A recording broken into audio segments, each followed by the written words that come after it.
और ईरान से जुड़ी इस वक्त की बड़ी खबर, अमेरिका कभी भी ईरान पर कर सकता है हमला। अमेरिकी राष्ट्रपति ट्रंप बोले, हमारे जंगी जहाज ईरान की तरफ बढ़ रहे हैं। इसके साथ ही उन्होंने कहा कि अमेरिका और ईरान के बीच बातचीत हुई है और आगे भी बातचीत जारी रखने की योजना है। लेकिन ट्रंप ने सख्त लहजे में ये चेतावनी भी दी कि अमेरिका के बेहद ताकतवर युद्धपोत ईरान की ओर बढ़ रहे हैं। ट्रंप ने साफ कहा है कि अगर इन जहाजों का इस्तेमाल ना करना पड़े तो ये बेहतर होगा, लेकिन जरूरत पड़ी तो अमेरिका पीछे नहीं हटेगा। Have you had any conversations with Iran in the last few days, and are you planning on any? I have had, and I am planning on it. Yeah, we have a lot of very big, very powerful ships sailing to Iran right now, and it would be great if we didn't have to use them. Well, I told them two things. Number one, no nuclear, and number two, stop killing protesters. They're killing them by the thousands. You know, I stopped 837 hangings 2 weeks ago, but they're going to have to do something. Have you had any conversations with Iran in the last? तो Iran से हमारी बातचीत हुई है, ये कह रहे हैं ट्रंप, लेकिन वो कह रहे हैं कि हमारे जंगी जहाज भी ईरान की तरफ बढ़ रहे हैं। यानी कि अगर कुछ भी ईरान परमाणु कार्यक्रम को आगे बढ़ाने की तैयारी कर रहा है तो फिर जंगी जहाज ईरान को घेरने के लिए तैयार है। पश्चिमी एशिया युद्ध के मुहाने पर पूरी तरह से खड़ी हुई दिख रही है। ईरान के दरवाजे पर अमेरिका के जंगी जहाज पहुंच चुके हैं। यानी एक तरफ ट्रंप बातचीत कर रहे हैं तो दूसरी तरफ तोप, मिसाइल और एयरक्राफ्ट कैरियर से घेराबंदी कर रहे हैं। वहीं ईरान ने भी साफ कर दिया है कि वो झुकेगा नहीं। अगर अमेरिका ने हमला किया तो पलटवार विध्वंसक होगा।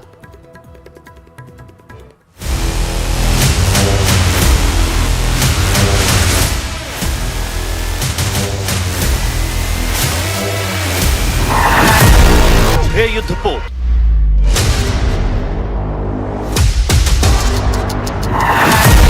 एक एयरक्राफ्ट कैरियर, 3 तटीय युद्धपोत। ईरान के चारों तरफ अमेरिका ने ऐसी घेराबंदी की है जिससे बच पाना खामेनेई के लिए मुश्किल लग रहा है। अमेरिकी सैनिकों की बड़ी तैनाती से पश्चिम एशिया में जंग का काउंटडाउन शुरू हो गया है।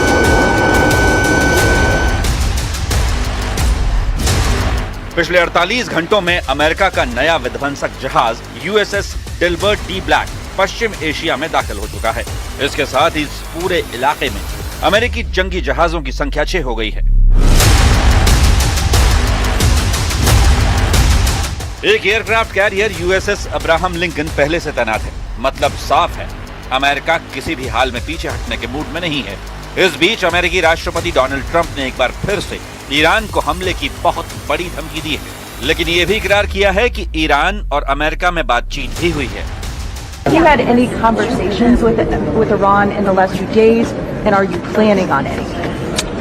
I have had, and I am planning on it. Yeah, we have a lot of very big, very powerful ships sailing to Iran right now, and it would be great if we didn't have to use them. Well, I told them two things. Number one, no nuclear, and number two, stop killing protesters.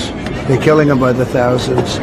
You know, I stopped 837 hangings 2 weeks ago, but they're going to have to do something. Trump के इस बयान ने पूरे पश्चिम Asia में युद्ध का siren बजा दिया है। एक तरफ बातचीत तो दूसरी तरफ जंगी बेड़े की धमक। यानी एक हाथ में डिप्लोमेसी, दूसरे हाथ में तबाही।